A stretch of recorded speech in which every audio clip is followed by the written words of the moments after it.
Hi everyone, recently একটা বাংলাদেশের cinema তুফান, এই সিনেমাটা বিভিন্ন বিতর্কের মধ্যে দিয়ে যাচ্ছে এবং এটা নিয়ে বাংলাদেশ এবং ভারতবর্ষের মানুষদের মধ্যে একটা আলাদা লেভেলের তর্ক বিতর্ক চলছে। তো সেই সব বিষয় নিয়ে আমি কথা বলবো না।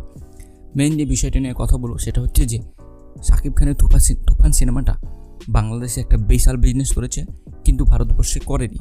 তো আজকে আমি বলবো যে তুফানের মতো সিনেমাগুলো বাংলাদেশের ওখানে বিজনেস করবে, কিন্তু ভারতবর্ষে কেন বিজনেস করবে না, বা পশ্চিমবঙ্গের লোকেরা কেন বাংলাদেশের সিনেমা দেখবে না, সেটা নিয়ে আমি কয়েকটা পয়েন্ট বলবো। তো আমার মনে হয় সবচেয়ে প্রথম পয়েন্ট সেটা হচ্ছে মানুষ এখন আর বোকা না।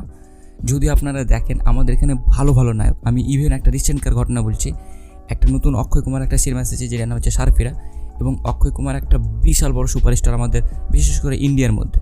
তা সত্ত্বেও এর যে ওপেনিং এবং এর যে টোটাল কালেকশন, এটা একটা খুবই কম, মানে তার অন্যান্য সিনেমার তুলনামূলকভাবে একদমই নগণ্য।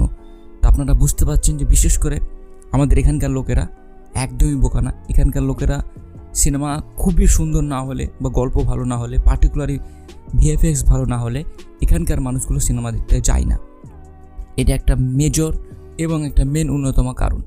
দ্বিতীয় যেটা আমার পয়েন্ট, সেটা মনে হয় বাজেট অনেক কম। ডেফিনেটলি এটা একটা ডিনাই করতে পারবে না। সেম জিনিসটা আমাদের পশ্চিমবঙ্গের ক্ষেত্রেও অ্যাপ্লাই হয়, যেহেতু পশ্চিমবঙ্গের ক্ষেত্রেও অনেক বাজেট কম থাকে, কারণ যতটা বাজেট ঢালবে সেই বাজেটটা রিকভারি করাই অনেকটা মুশকিল থাকে, যার ফলে প্রডিউসাররা কখনো এটাতে বেশি বাজেট খরচ করতে চান না। তারা জানেন যে যদি বেশি বাজেট খরচ করি তাহলে হয়তো উঠবে না এবং উঠেও না। তো সচরাচর বাজেট কম কারণের জন্য একটা লিমিটেশন থাকে, যাচ্ছে আমাকে এই সিনেমাটা এই কম্প্রোমাইজ করেই বানাতে হবে। এটা একটা বিশাল বিষয়, এবং আমাদের এখানে যা আছে বাজেট তার তুলনায় বাংলাদেশের বাজেট আরও বেশি কম, যার ফলে ওখানে একটা ভালো মানের সিনেমা বানাতে গেলে বাজেট অবশ্যই প্রয়োজন পড়বে। এবার আপনারা বলতে পারেন যে বাজেট কম ছাড়াও হয়। বাজেট কম ছাড়া করতে গেলে সেখানে গল্প খুবই ইউনিক, অসাধারণ একটা গল্প লাগবে, যেমনটা বাংলাদেশের ওয়েব সিরিজগুলো করে থাকে। বাংলাদেশের ওয়েব সিরিজগুলোর গল্প দুর্দান্ত হয়, যে কারণের জন্য ওই ওয়েব সিরিজগুলোকে মানুষ দেখে। কিন্তু একটা জিনিস আছে, যখন ওই ওয়েব সিরিজগুলো ওটিটি প্ল্যাটফর্মে আসে এবং যার ফলে বাংলাদেশের মানুষ এবং ভারতবর্ষের মানুষ মিলে দেখে। এমনকি বাংলাদেশের অনেকগুলো ওয়েব সিরিজ আছে, মহানগর, এই ধরনের ওয়েব সিরিজগুলো আছে যেগুলো আমাদের এখানে হিন্দিতে ডাব করা হয়েছে। তো ডেফিনেটলি একটা হিউজ বাজেট ওখান থেকে কালেক্ট হয়ে যায়। তৃতীয় যেটা মেন পয়েন্ট আমার মনে হয় সেটা হচ্ছে যে মাচ মোর কন্টেন্ট। আপনাদের বাংলাদেশে যদি আমি দেখি তাহলে বাংলাদেশে সেরকম পরিমাণে কন্টেন্ট হয় না, মানে নতুন ধরনের সিনেমা হয়তো হলো না, কিন্তু আমাদের এখানে প্রতিনিয়ত অজস্র সিনেমা রিলিজ হয়, যার ফলে মানুষের কাছে অনেক অপশন থাকে যে আচ্ছা কোনটা দেখবো কোনটা দেখবো না। এই জায়গায় যদি ধরেন এরকম হতে যাচ্ছে 4টা বা 3টে সিনেমায় হয়তো রিলিজ হয়েছে, যার ফলে মানুষ কিন্তু দেখতোই, অপশান নেই যে আচ্ছা যারা সিনেমা দেখতে পছন্দ করে তারা ডেফিনেটলি দেখতো। কিন্তু আমাদের এখানে অলরেডি একটা লোকাল ল্যাঙ্গুয়েজের সিনেমা সবসময় লেগে থাকে 1-2টো, এবং সাউথের এখন নতুন সিনেমা অ্যাড হয়েছে সেটা লেগে থাকে, সাথে বলিউডের সিনেমা। তো আমাদের কাছে সবসময় অপশান থাকছে যে আচ্ছা এটা দেখবো না এটা দেখবো।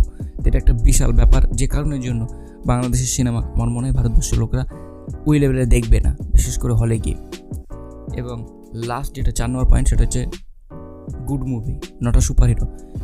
বাংলাদেশের লোকেরা অনেক সিনেমা আছে যেগুলো ওরা সুপার হিরোর নাম শুনে চলে যায়, যেমন শাকিব খানের সিনেমা হলে ওরা হলে দৌড়ে যাবে, যাচ্ছে গল্প ভালো হোক যা হোক কোনো যায় আসে না, সিনেমাটা দেখতে হবে।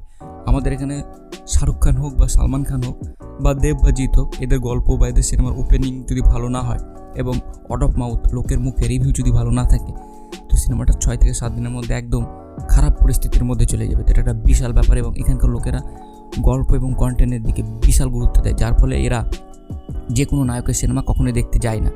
এবং আজকে যেটা লাস্ট পয়েন্ট, সেটা হচ্ছে যে পুরো ওভারঅল সিনেমার গল্প, ভিএফএক্স এবং এই সমস্ত জিনিসগুলো যদি উন্নত না হয়, কারণ এখানকার মানুষগুলো অলরেডি কালকে দেখে ফেলেছে, এবং এখানকার ভিএফএক্স অন্য মাত্রায় হলিউড লেভেলের এখানে ভিএফএক্স বানানো হয়, যেটা করতে মোটামুটি 50-60 কোটি টাকা খরচ হয়।